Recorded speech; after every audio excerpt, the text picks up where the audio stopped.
Okay.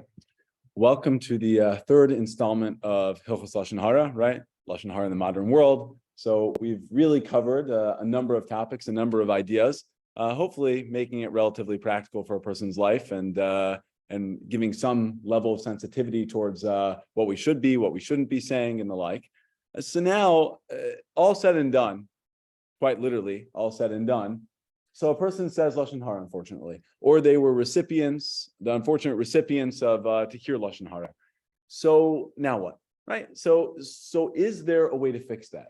And by the way, when we talk about is there a way to fix that, it doesn't just mean on a hashkafic level of tshuva, right? Clap your chest, but on a physical, on a monetary level, is there something that a person is obligated to pay if they cause damages, right? When it comes to the American legal system or other legal systems in the world, I can't claim to know them well at all, or if anything, but there is a concept that there is an idea of defamation or libel charges that a person can be charged for, whether economic or non-economic issues that arise. So a person could be charged money for actual loss, right? If a person defamed another person's business and their business goes under, they lose a tangible amount, a sum of money. So then economic damages would dictate that they have to pay that. And so too when it comes to non-economic, right? If a person results in a certain level of embarrassment, or the libel really totally besmirches them across an entire community, or at this point within the world, just because the way the news gets spread around on social media. So that's also something that can be paid out. Again, it's not dime for dime in that case, because it's not quantifiable as much as when a person actually has a business and there's a loss to that business. But even so, we find in regular case law, in regular the justice system that we live in, so that is something that a person is going to be liable to pay if they ended up defaming someone, if they ended up saying Lashon Hara about someone that actually resulted in some loss, right? So that for sure exists. Now, when it comes to halacha, when it comes to Jewish law, so does such a concept exist? Is there an idea that if I say Lashon Hara about someone, and unfortunately it has a negative effect on their life, not just in terms of how they feel and it was embarrassing to them, but it actually has a negative effect on their business or their livelihood or anything of the sort, so then what are the charges that can be pressed, and what are the results, and how does a person do tshuva in such a case? So that's, Emir Hashem, what we're going to be discussing tonight. They talk about accepting Lashon Hara. So I forget the exact story, the exact details, but there was something about the Chafetz Chaim. Someone said that the Chafetz Chaim for 40 years or something like that never heard a word of Lashon Hara, right? You'd hate to be that guy that's the one who broke it, right? So, but whether accepting or saying, there's some level of tshuva process that a person must undergo. And what exactly is that, and how is that done? Right now, hopefully all of us, it'd be nice to be able to throw up our hands and say, well, it's not so shaykh to me, not applicable, no problem. But it's probably applicable to everyone. It's something that in Mitzvah Hashem we get more sensitive towards. We get more of a clue of what is and what is not Lashon Hara. But things happen, things are said, so it's nice to know exactly what the follow-up response should be. So the Chafetz Chaim in source 1 on the first page tells us as follows: Im chaveiro nisgana al yidei zeh be'enei hashomim v'nisbav lo al yidei zeh hezek b'gufo b'mamono. So let's say you say something and you demeaned your friend, you demeaned someone, and other people heard, and because of that, ultimately damages happen, whether it's physical or whether it's monetary damages that happen to him. Or maybe he was just emotionally pained and embarrassed. So first this is a sin between man and his friend. So that's already step one. That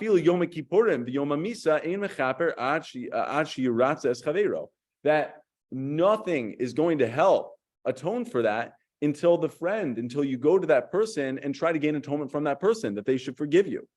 So you have to go to the person and ask for atonement.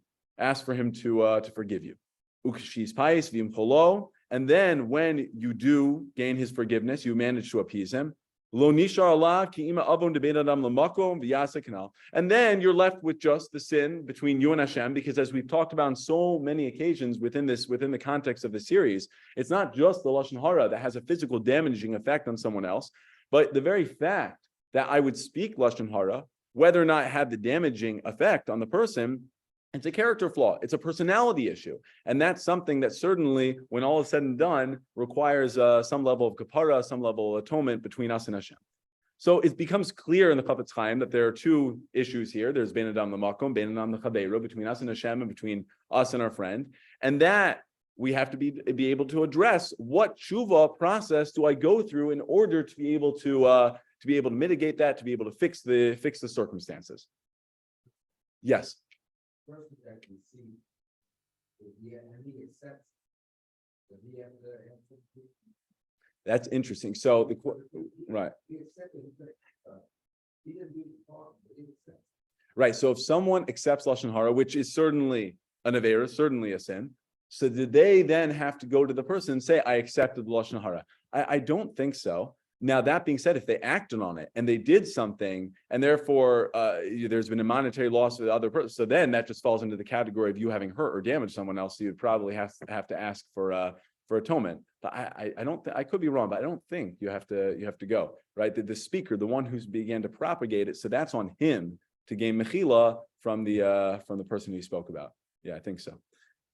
So yes. The other thing is just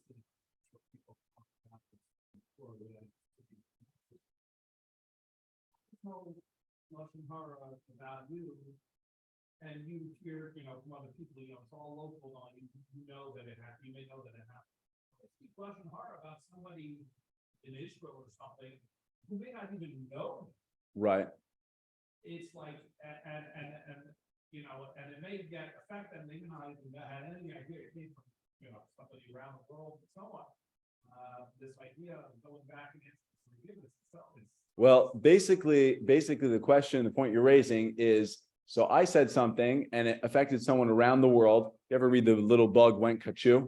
It's a Dr. Seuss book, right? So someone says something and it sets into an effect, nothing that a person could have imagined. So the same too here. When I say something and it affects someone across the world, and all of a sudden I have an expectation. There's an expectation. I have to ask mechila. I have to ask forgiveness from them. So yeah, in Mirz Hashem, we're going to get to that. And we're going to talk about that. Okay, so now, when it comes to defamation, libel, when it comes to the idea of speaking Lashon Hara about someone, so is that something, before we get to the idea of asking mechila, asking for forgiveness for it, is that something that a person can be held to a monetary level that they're obligated to pay if they cause damages? So says the pasuk in Vayikra, Lo sonu ish esamiso v'yaresa melokecha ki ani Hashem elokechem. So do not wrong one another. How many? Hashem. Yay! 1 second, I'm sorry. Just The gardeners did not get it. ask if everyone can mute themselves. I'm having a trouble finding the mute button here. Okay, thank you. So when it comes to this pasuk, it says you can't wrong someone else, right? Because I'm Hashem, your God. So what does it mean to not wrong someone? So it obviously means on a physical level. We have the idea of the Arba Nezikim, we have the Chamisha Devarim, we have the 5 things that we'll talk about very soon, the 5 ways in which you can injure or hurt someone, and those are the 5 things that then you have to pay for. But when it comes to the idea of wronging another person, so the Gemara in Bava Metzia tells us it's not just limited to money, but it can actually extend to what we say, to Lashon Hara, verbal mistreatment. Says source 3, Amar Rabbi Yochanan Mishum Rabbi Shimon ben Yochai, Gadol onas devara meonas mamon, shezen nemar bo v'yaresa melekecha, v'zeh lo nemar bo v'yaresa melekecha. When it comes to verbally assaulting someone, in a certain sense, it's worse than when you actually physically hurt someone's on a monetary level, because the pasuk says you shouldn't wrong another, which the context is it's understood to be a verbal mistreatment. So over there, it brings Hashem into the picture and it says it's a real big issue. Now that being said, Rabbi Shmuel Bar Nachmani says Zen nitan lehishavon v'zen lo nitan lehishavon. When it comes to verbal abuse, So that's not something that you can be charged for, at least on a monetary level. Now, it's funny, you would look at that and say, oh, so that's more lenient, right? Isn't that more lenient? Meaning if I damage someone, monetarily so, I physically assault them, so obviously I have to pay for the damages. But if I verbally abuse someone and damages result or whatever happens from it, so then I don't have to pay anything, right? So that sounds like it's much more lenient, right? Now, the truth is, maybe it's not more lenient. Maybe it's so bad that mere payment is not going to get you out of it, right? Mere payment is not going to solve everything. Now, the truth is this is a halachic issue about when we talk about the idea of verbal abuse and our words, and we're going to get into the idea that when you don't have a physical act, so there's a limitation to what we're going to cause you to have to pay. So that gets into the Gemara in Bava Kama that also talks about the similar idea that if you do anything, says the Mishnah, if you do anything physical to a person, you spit on them, you hit them, you grab their hair and the like. So ultimately, you're going to pay the injured party a certain sum of money. But says the Gemara that if you don't touch them, or if you humiliate them just with words, verbal abuse, so then says the Gemara, quoting those in Eretz Yisrael, those Bima Rava, that you're exempt from paying anything, that you don't actually have to pay the person if you verbally abuse them, if you cause them loss, right? You besmirch their entire business. We're going to see a case later that Rav Zilberstein talks about, that there was a doctor who essentially someone totally tarnished their name. And they made up whatever they made up about this doctor. And I don't know, maybe he lost his medical license, but it became a real big issue. And certainly he was let go from his job. He wasn't allowed to practice medicine in that hospital anymore. At least they didn't want him. And so in that sort of case, the verbal abuse or whatever I said of Lashon Hara obviously had a negative effect on his life, had a monetary effect on his life. And yet, when it comes to the halacha, the Gemara is saying that we can't charge you for that money.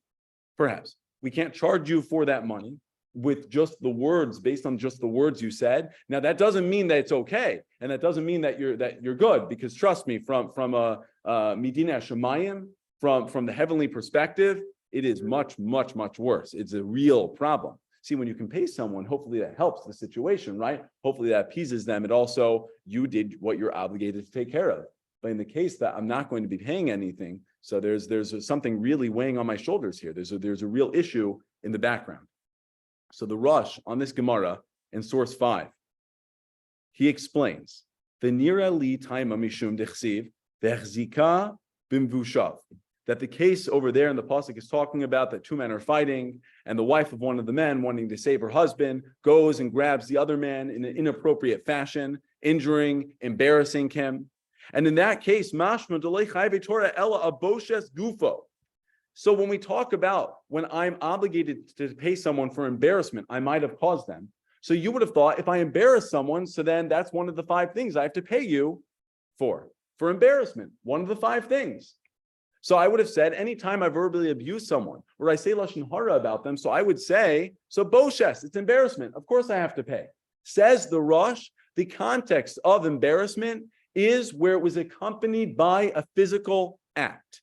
And that physical act is one that can be charged for, and that you could cause the person to have to pay money, you could charge him for that. Aval boshes devarim orakak al big do pater. But if it was mere verbal abuse, so then you're pater, meaning we can't make you pay for that.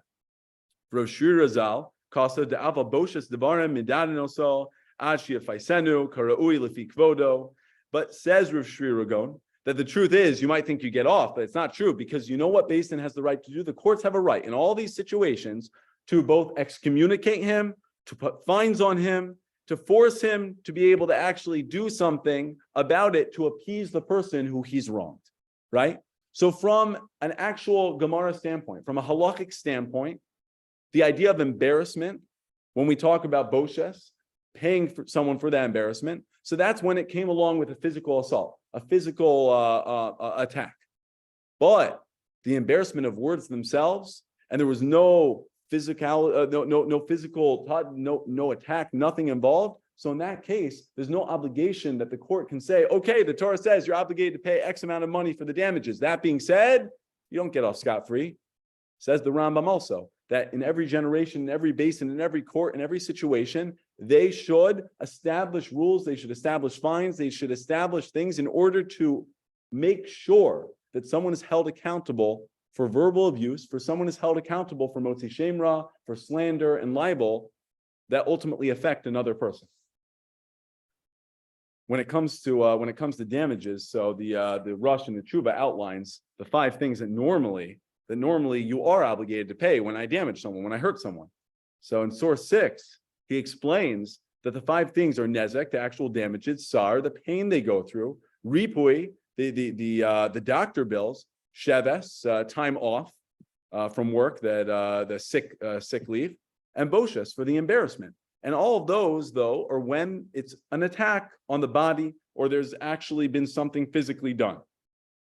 That being said, even though it might have only been with words, so he echoes himself here and he says, that being said, in every single place, we should make rules and fences, and we should establish fines on anyone who embarrasses others, anyone who verbally attacks or verbally abuses other people, such that it ends up obviously affecting them in a negative sense. So that's brought down in the Rush. We're going to see it's brought down according to halacha, that on the basic halachic level, we can't fine you from the Torah in the same way. Oh, so you lost $100 from my attack, and you lost $100 from my verbal abuse, so I owe you 100. That's not true. But the court can establish what they think is fair and what they think is necessary for the person to be able to appease the wronged party in these cases, right? And by the way, not just excommunication. They could be threatened with excommunication. You don't want to appease the other party. You don't want to pay up. You don't want to support them and help them out. So we'll excommunicate you. It would be within the court's prerogative, within their rights to be able to do that, right? In the case of Reb Zilberstein's case of the doctor, I think he told, while it's true we can't say you're obligated to pay the amount that the doctor has lost by him being let go.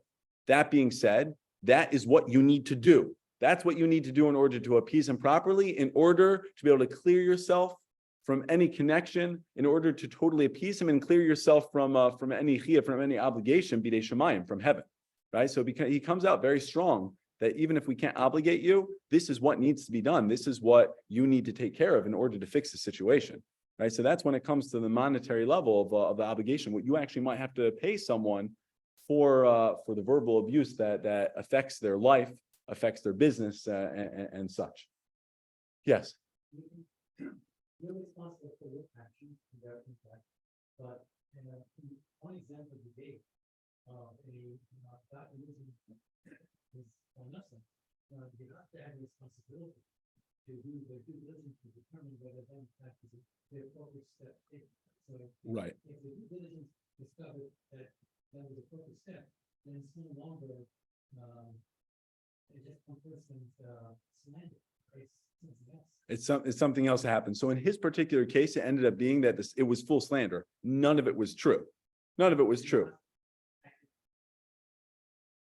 But but in a certain sense, what you're saying is that in the case that Rav Zilberstein was talking about the doctor, the case was that the person slandered him. It was completely false, but the hospital did their due diligence in order to make sure, and at the time it seemed true and the like, and so therefore they let him go. And only afterwards did it find out that it was totally false. So what you're saying is that really shouldn't be able to, in a certain sense, be tied back to the slanderer, to the person saying the Lashon Hara, because it's a step removed. He said what he said. He hurt him. He wasn't supposed to say what he said. That being said, others acted on that, right?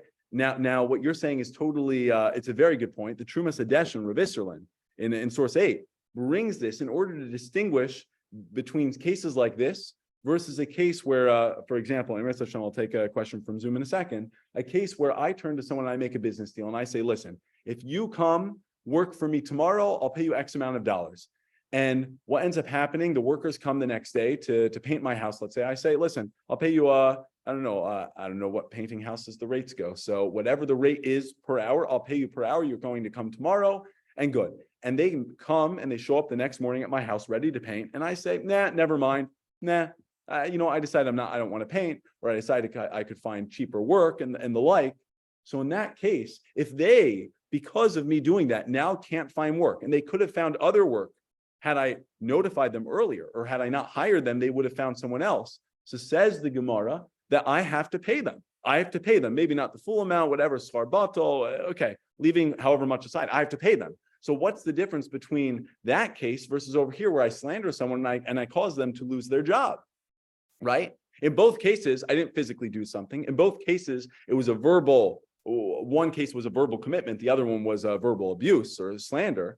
But what ultimately is the difference? By one, the Gemara says, yes, you have to pay. And over here, it's not. And says the Trumas Hadeshim, very, very much to the point of what you're saying, that we can distinguish, because when it comes to slander, when it comes to Lashon Hara and libel, so that is already a step removed in the sense that it's forbidden for me to say it. But it's causational in the sense that other people acted on it.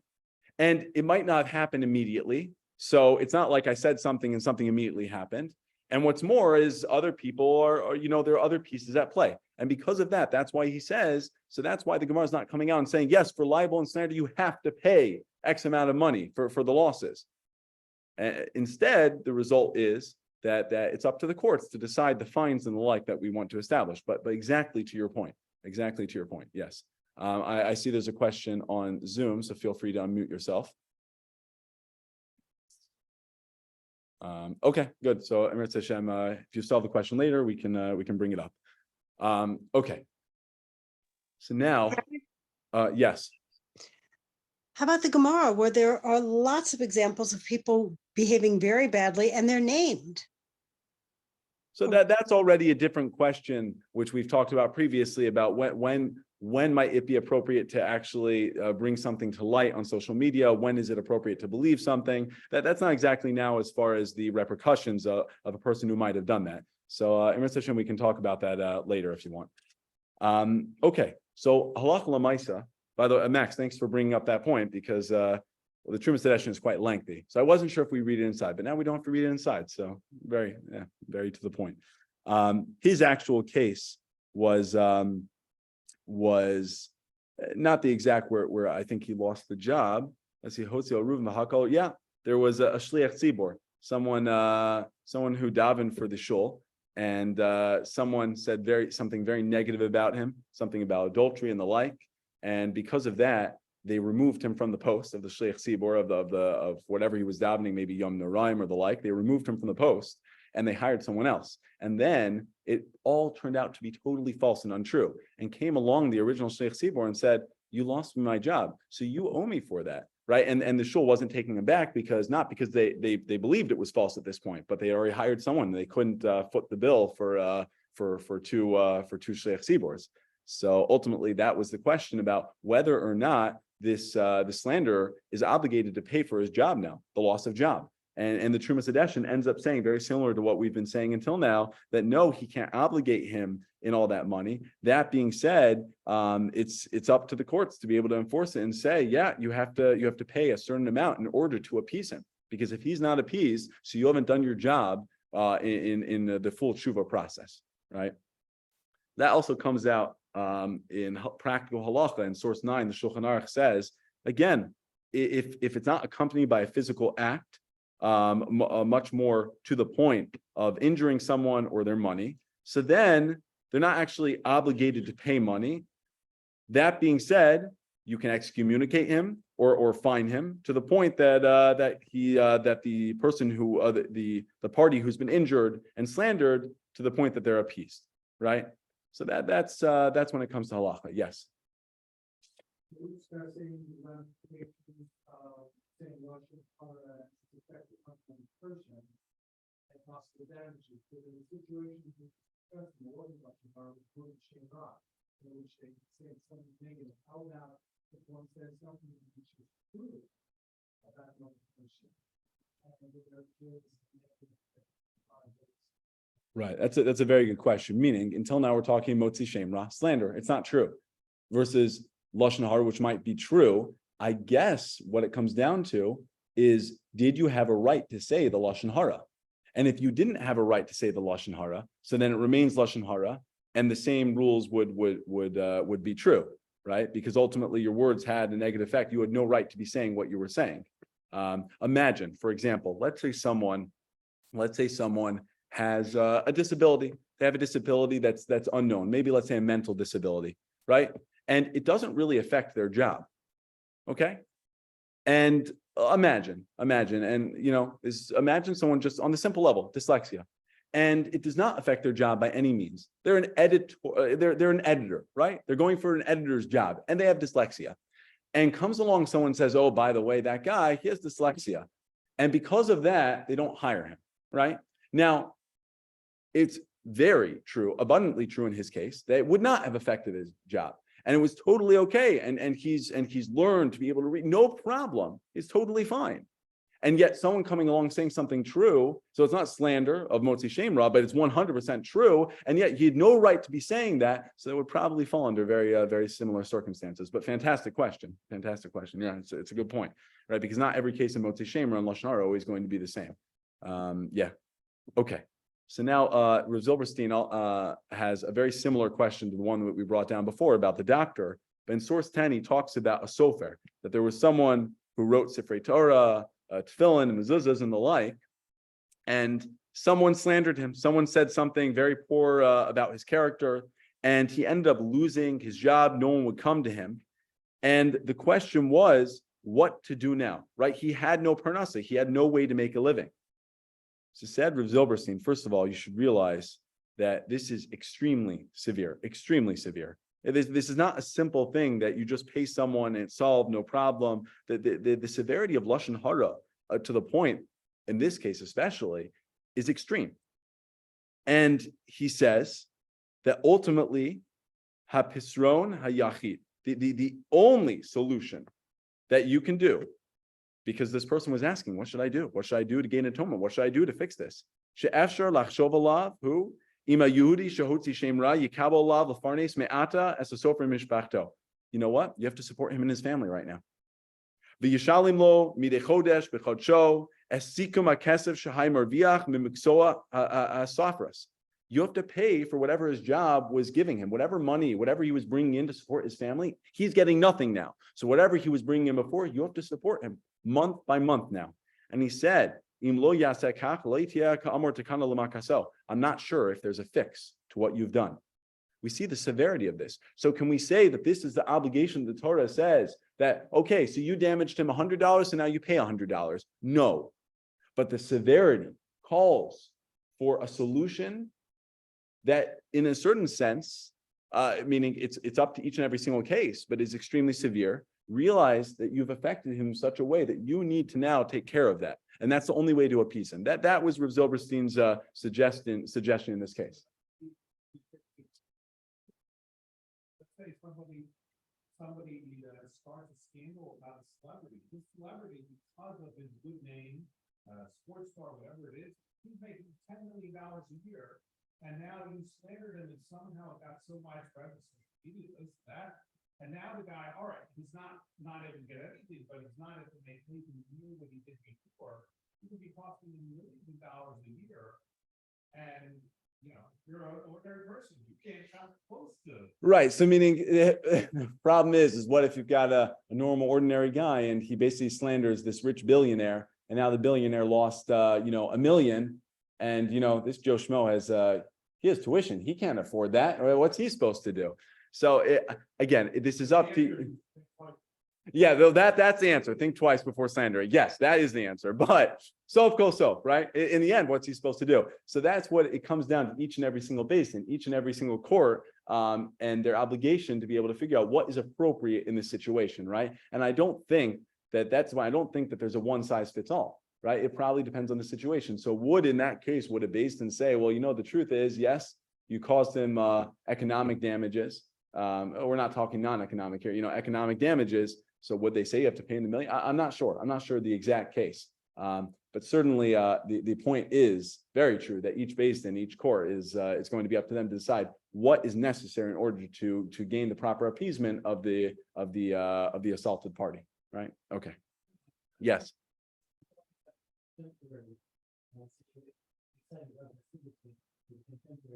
Yes.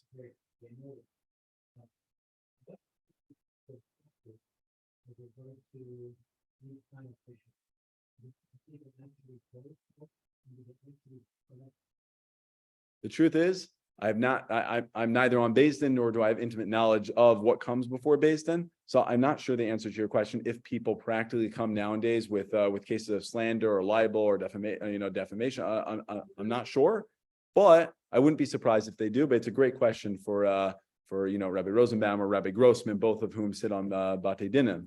So I myself, I'd be fascinated to know, how often, unfortunately, or maybe not at all, how often does this does it come to them? But yeah, I don't know.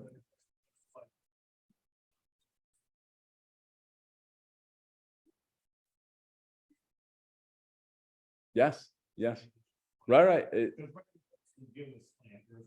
Right, correct. And by the way, not the same way that we might have also, because a secular court totally gives credence to non-economic damages the same way, in a certain sense, the same way they give to economic. And we already see there's a certain dissonance, at least in how we deal with it, right? Yeah, so certainly if it's between two Jews, it should be brought before a Jewish court system, the basin.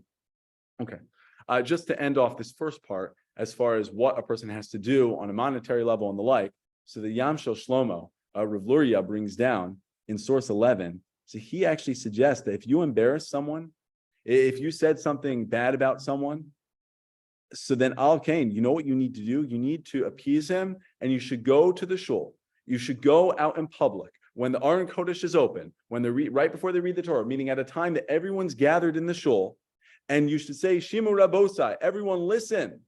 I've sinned to Hashem and I've sinned against this person, and here's what I said, and the words are not true. And that's what he suggests in order to be able to gain appeasement and to be able to gain kapara and atonement for what he's done. Now, I don't know if this is always going to be the quite appropriate method nowadays of dealing with it. Many a times it's between one person. But if it chas v'shalom were to be in such a case that there was a real, like what we talk motzi shemra, that you really slandered someone, and certainly if it wasn't true, and you put that out on social media, so then I can imagine that the resulting answer and solution would then be to negate what you said and put it out, blast it out. No, what I said was wrong. I've sinned. I've made a mistake. And part and parcel of the kapara of the atonement is the embarrassment one receives from having to put themselves out there to admit, yeah, I did this. Mitzvah Hashem, we'll get to that aspect very soon. So that's all in terms of the monetary world about, can I charge someone for their slander, for their Lashon Hara, of what they said, what's affected me. Now the question is, what about asking mechila, right? In Mitzvah Hashem, we're coming up to that time. Elul is not so far away now. We're coming to Elul, the Yom Noraim time. And you know how it goes. Erev Yom Kippur, everyone goes, oh, Yumochel me, right? Usually the people that you're asking there are not the people you need to be asking from, right? That's not usually how it goes. That being said, if I said Lashon Hara against someone, what is the appropriate response in order to ask mechila, in order to ask for forgiveness, right? So the Chafetz Chaim in source 12 promotes this idea that if I damage someone, if I hurt him, he says in source 12, Afilu im chavero einu yodea adayin klal mizeh. Let's say I said something bad about someone. I said Lashon Hara about someone, and he has no clue. Sarich legalos lo masha asa negdo shaloi kedin. I have to tell him. I have to go over and say, I am so sorry. You don't know what happened. Here's what I said about you. Here's the resulting thing. You didn't realize you didn't get this job because I said something about you. Like in our case of dyslexia, the person going for the in front of the editorial board, he wants to be able to become an editor. And I said Lashon Hara about him. So I have to go up to him, says the Chafetz Chaim. And I have to come and I have to say, I am so sorry. I'm the reason you didn't get that job. Yes.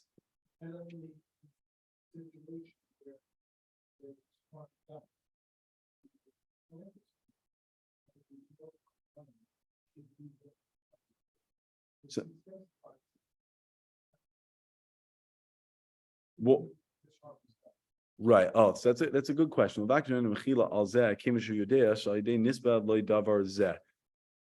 It's a good question. If he does not know that, right. If there's no harm done. So, we're not just talking about the monetary issue of no harm done, but how other people might have now looked at him. right? So if I said something and the people who were listening were very good people and they didn't accept it and the like. So if you can construe some sort of situation, in that case, would you have an obligation to go tell him? In the end, I would say probably not, just because how we're going to see halacha l'maisa, how we balance out certain considerations. But there's probably almost never a case that the Lashon Hara didn't affect him, right? Didn't hurt him in some way. You're right, on a monetary level, it might not have hurt him, but at least how another person viewed him, how other people looked at him. So it probably had an effect, right? But maybe it depends on the severity, which we'll get to. But the Chafetz Chaim is very clear that you have to tell him what you said, and you have to admit to him that you said something, even if he doesn't know, even if he has no clue that you said it. So now it's famously reported that the Chafetz Chaim, when he wanted to get haskamas, approbations at the front of his sefer when he was putting it out. So Rabbi Yisrael Salanter, he asked for an approbation from Rabbi Yisrael Salanter. And Rabbi Yisrael Salanter said, fantastic sefer, amazing. But I can't give you approval because of this one line, because of this line right here. That if someone does't know that you spoke Lashon Hara about them, says the Chafetz Chaim, you need to tell them and you need to ask for forgiveness. Rabbi Yisrael Salanter fundamentally disagreed with that concept, and he says, if they don't know, you should not go ask Mechila. You should not ask them for forgiveness for the Lashon Hara that you spoke about them. Rosh Sternbach and Moadim Uzmanim brings this down, and he says, why? Because you're going to hurt and pain the person. They have no clue that this ever happened. No clue. And now you're going to come and tell them, oh, by the way, I was saying all this garbage about you. I was saying these horrible things. That will cause anguish to this person. That will harm them on a mental level. And so says Moshe Sternbach, quoting Rabbi Yisrael Salanter, you have no right to do that. And because of that, he fundamentally disagreed with the Chafetz Chaim on that point, right? You're not allowed to, just because you want to ask for mechila. Now, you might think that that's a leniency, right? Okay, so says the Chafetz Chaim, you have to ask for forgiveness. Says Rabbi Yisrael Salanter, I don't have to ask forgiveness for Lashon Hara. It's not a leniency. It ultimately comes out as a chumrah, as a stringency, because all of a sudden, I have no way of asking forgiveness from someone that I spoke Lashon Hara about, because the result of that would be I'd hurt him further. And I'm not allowed to do that just to make myself feel better, just to try to go about getting atonement and asking mechila from this person. So it doesn't come out good for me. It comes out much worse.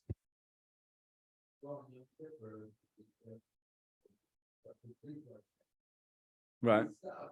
You're stuck. So what do? So it says Moshe Sternbach, that's where the minhag of coming right before Yom Kippur and saying, you mochel me for everything I might have done.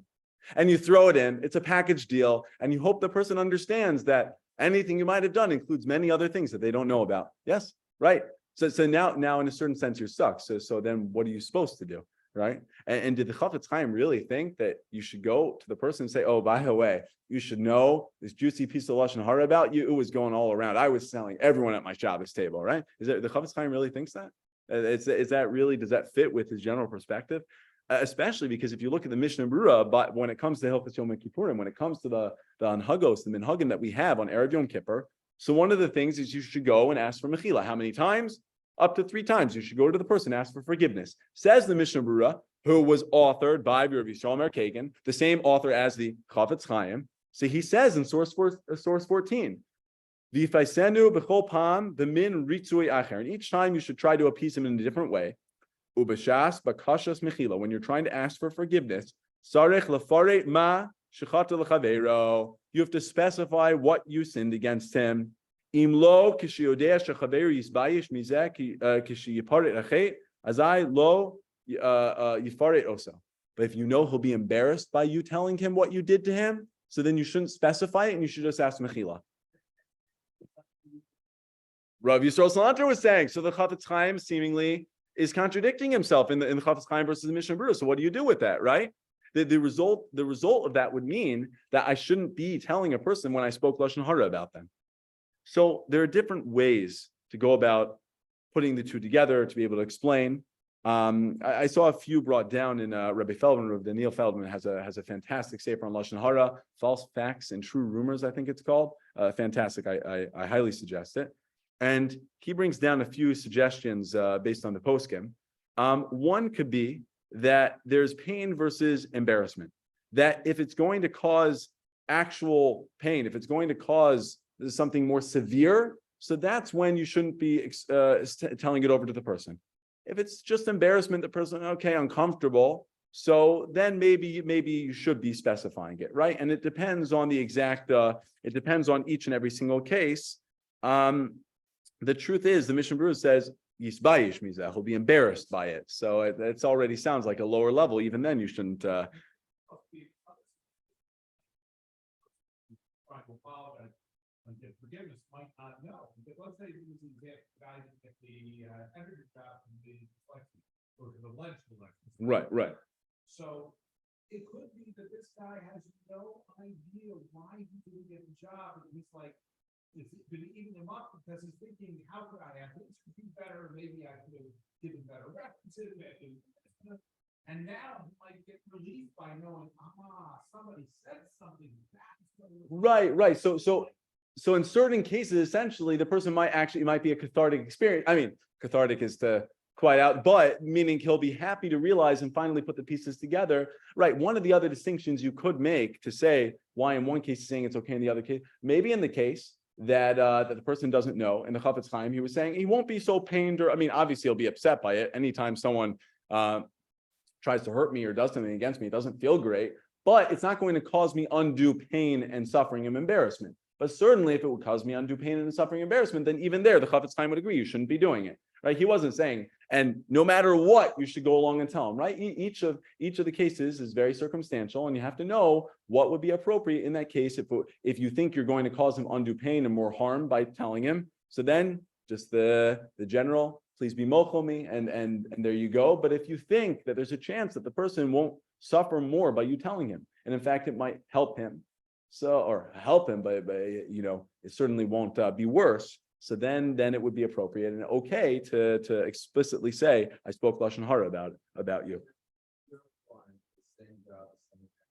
Okay.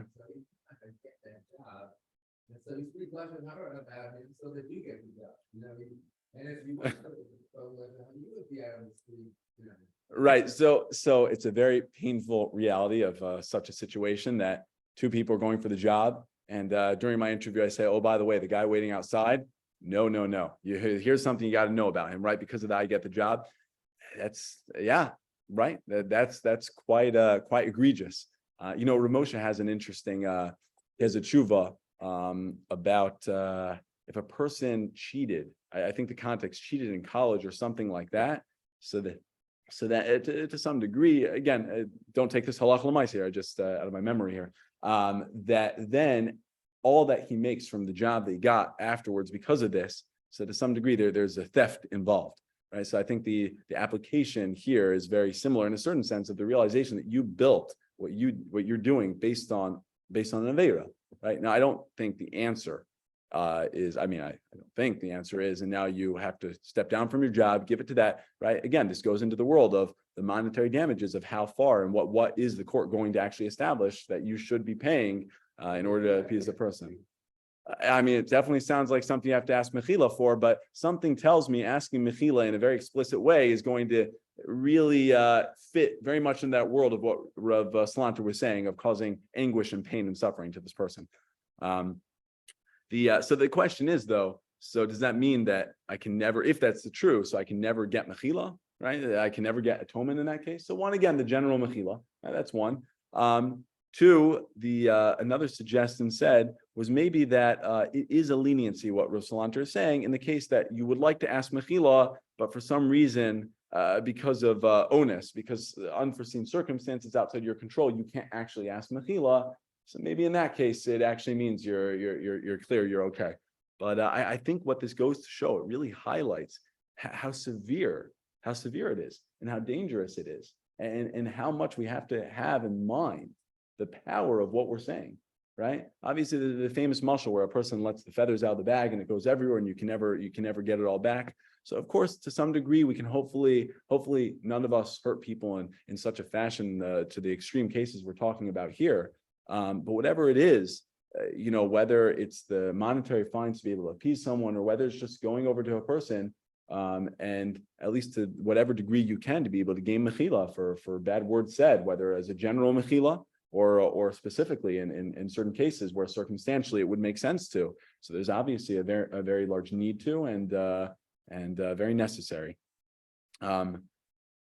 So that's basically where that leaves us on halacha l'maisa level. Now it's interesting. I saw brought down. So the Chafetz Chaim was asked. There's a Rambam that says someone who speaks Lashon Hara, so they don't have a chelik, they don't have a portion in Olam Haba, in the world to come. The Chafetz Chaim doesn't say that in the Sefer. He has a lot of sharp words, a lot of difficult things to hear. True, but difficult to hear for many people. And so he was asked, why didn't you include that line from the Rambam? He included so much from that parak in the Rambam in Hilchos Deos of the halachas of Lashon Hara. Why didn't you include that line that someone who speaks Lashon Hara has no chelik in Olam Haba? So Rav Moshe Sternbach quotes, he heard from his Rabbi, Rav Schneider, who's the one who asked the Chafetz Chaim this. And from the Chafetz Chaim's answer, Rav Schneider understood that the answer was because he didn't want to cause total yesh. That if a person hears such a thing, and they hear that, okay, so if I speak Lashon Hara, there's no hope. I lose all connection to Olam Haba. So a person just throw out their hand and say, okay, so I don't know what to do anyway. So you know what, I'll speak Lashon Hara anyway, because there's no chance I'm not going to be able to. So the Chafetz Chaim, by omitting this, was trying to give us hope to be able to realize that, yes, how severe it is, how problematic it is, what it can cause in this world to other people, to ourselves on a personal level, what it does to our character traits. And that being said, he didn't want to highlight that, and therefore there's no hope, because there's always hope. There's always to be able to look at my life and say, okay, so you know what? I'll just start working on Lashon Hara just a little bit each and every single day. And for those I've hurt, for those I've pained, for those I've damaged with my words, so I'll do what I can do to make it right. I'll do what I can do to appease them, whether in a monetary fashion, whether by just going up to them, to speak to them, to be able to let them know, again, if the circumstances call for it. But that the Chafetz Chaim didn't want us to ever sit there and say, okay, there's no hope. I give up. Because there's always a way to go about rectifying the issues, and there's always a way to be able to go about going forward how I can do better in Hilchos Lashon Hara. I just want to end with something very appropriate to the times. Again, this whole series is very appropriate to the times, given that so much of what we mourn in the Beis Hamikdash was due to sinas chinam, the baseless hatred between other Jews, that we can look at other Jews in such a narrow fashion and be able to say something about another person who I don't know their whole universe, I don't know their whole world, and I somehow minimize their entire being into one fact, one episode I see, and that's what I assume they are, and that's what I then speak about, right? So Rav Shneur Cutler says, what is there were different things done in the Beis Hamikdash that were there as a kapara, as an atonement for Lashon Hara. And one of them was the me'il, the cloak, the gown that the Kohen Gadol wore. And what color was the me'il? It was a tchelas. And the idea is because tchelas, something about the tchelas corresponds as an atonement for Lashon Hara. So now what do we know about tchelas? Says Rav Cutler something amazing. And I've shared this on multiple occasions because of how much it blew my mind. I think this is such a tremendous idea. He says tchelas reminds us of the color blue. And then the color blue reminds us of the sea. And the sea reminds us the color blue of the Rakia of the sky. And then the sky reminds us of the Kisei Kavod of Hashem, and we're reminded of Hashem. And the idea of being reminded of the tchelas is to slowly go from a small little picture and broaden that picture until you're looking at something much, much larger. Because the sin of Lashon Hara, how it emerged, how it began, is because I took this little microscopic vision of another person, of a situation, of the world. And I said that this is what I know, and this is the experience as it is, and there's nothing larger. And the kapara, the atonement, the way to be able to backtrack from that, the way to be able to move forward from that, is to be able to say, I have to have a much larger, much more encompassing and broader picture of another person, of Klal Yisrael, of the world, in order to be able to remind myself that what I see, there's always something so much greater to that person. There's always something so much greater and broader to the picture that I'm witnessing before my eyes. And that's why the tchelas, the me'il, is an atonement and a kapara for Lashon Hara. So Meretz Hashem, we should all be zocha. We should merit to be able to remind ourselves of that me'il, of the tchelas, to be able to remind ourselves specifically during this time that we have to have a broader picture of Klal Yisrael, of ourselves, of other Jews. And hopefully that reminds us a little bit that we're seeing, microcosm, little pictures of people, but everyone is so much more. And hopefully that also helps a little bit with the sinas chinam, that helps to be able to realize that, I might not like this about whatever in person, but there's so much more than that small little thing that bothers me, so much more than that small little thing that doesn't jive with my life, my own perspectives. So, okay, thank you all for coming, Zoom, in person.